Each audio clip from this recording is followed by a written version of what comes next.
Ọlọ́run Jésù jọ èèyàn kan ló pa lórúkà ìgbà tó máa mú ó sọ pé òun lórúkà òun lára ẹni kó dé lérò jọ èèyàn kan ló ní ká kí ìtàn wà jọ Ọlọ́run Jésù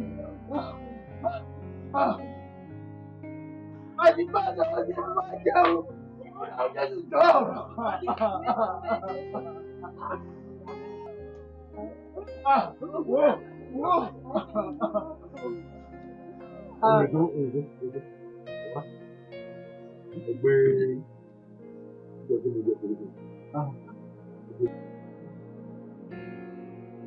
Ọ̀nà àpòló ń jẹ fáńdọ̀rọ̀ ìmúná. Ẹ̀bà mọ̀ rè. Wọ́n kí ló dé? Ó yẹ wọ́n gbàdúrà fún mi. Ọ̀nà àpòló ń jẹ náà.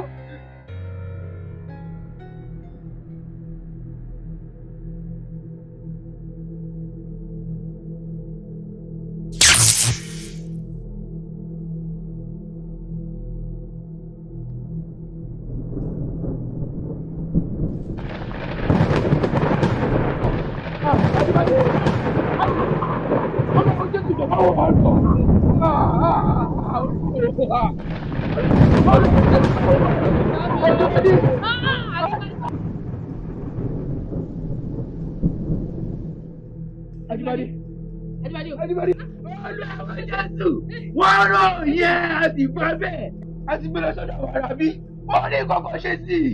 Èèyàn kan ló ní ká gbọ́ sọ́dọ̀ ọ̀dọ̀ àwọn Jésù pé tàdá adé bí Jésù àṣẹ àtìdé bí ẹ̀sìn gbé ìbàjẹ́ kù fún wa lórí ìbàjẹ́ kù Ọlọ́run Jésù ṣe o. Jésù nìkan nígbà lọ́wọ́ ẹ̀ nígbà lọ́wọ́ Jésù. Jésù ṣe o. Jésù lè jẹ fún ìwé èèyàn bí ẹ̀mí àmọ́ wà lára ẹni náà kó wá jẹ àjẹkù dé kí ẹ̀mí àmọ́ ìṣèlú lára ẹ̀ tó ṣe é ṣe. Kéèké iṣẹ́ àyànnu tí èwù sí àwọn sì lè fẹ́ bẹ́ẹ̀. Nígbà yẹn o lè rí nǹkan wọ̀nyí gbà ọ láì sí àwọn àtàdúrà ẹ̀gbọ́n pé kí wọ́n á gbomi ká má gbomi ká gbomi ẹ kì í ya ìwà gbà yìí. Olómi. Ẹ ṣe wá o. Ṣe rí ẹ̀bà yìí, èmi ń gbé lọ lẹ́yìn. Bí kan kékeré bá ti ṣe rọ́bà ẹ̀, àwọn àyè yẹ yìí. Èmi gan gbé yòókù. Ẹ má jò lẹ́nu. Ẹgbẹ́ bá wá. Bí Jésù bẹ́ẹ̀ ṣe lé ní ẹ. Ẹ máa sọ pé ajá la máa fún nílé. Bí Jésù ṣe fẹ́ ṣe lé ní ẹ, ó lè máa lo gbà. Ó sì gbọ́ nù mí. Fún ni ẹ.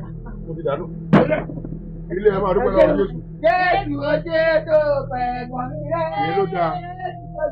Ẹ má dúpẹ́ lọ́wọ́ ẹ̀bà. Ẹ má dúpẹ́ lọ́wọ́ omi. Jésù ló ṣe Jésù ló kẹ́ fún ní gbogbo ògo yẹn àti ọlá àti èyìn. Kò sí ohun tí ò lè ṣe. Kò sí ohun tí ò lè ṣe rárá. The truth of the matter is that miracles are real. No matter what you are saying on the social media, miracles